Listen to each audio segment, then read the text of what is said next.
Before the Harlem Renaissance, before a black man could dream of being a professional writer, there was Paul Laurence Dunbar. He was the son of former slaves who became one of America's most celebrated poets. But the story behind the words is as powerful as the poems themselves. Born in Dayton, Ohio in 1872, Paul was a brilliant student. He was the only African American in his high school class, where he edited the school paper and was friends with future aviation pioneers, Orville and Wilbur Wright. They even helped him publish his first newspaper.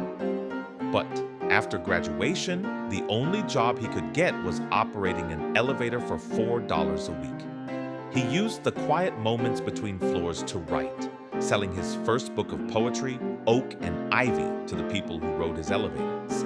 Dunbar's talent was too big to stay in an elevator. His second book, Majors and Minors, caught the eye of the most powerful literary critic in America, William Dean Howells. Howells' praise launched Dunbar into stardom. Suddenly, the elevator poet was a national sensation.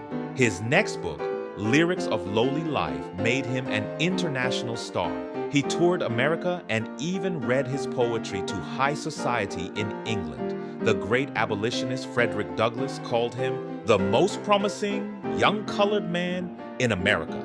But Dunbar's success came with a complicated reality. He was famous for his poems written in African American dialect, which were loved by white audiences.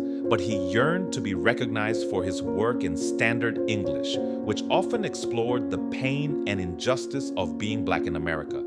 In his famous poem, We Wear the Mask, he wrote about hiding his true feelings behind a smile. And his poem, Sympathy, with its iconic line, I know why the caged bird sings, became a powerful metaphor for the struggle for freedom. Tragically, Dunbar's life was cut short. He battled tuberculosis and died at the young age of 33. But his legacy was just beginning. His work inspired a generation of writers during the Harlem Renaissance and beyond. Maya Angelou even took the title of her famous autobiography from his poem.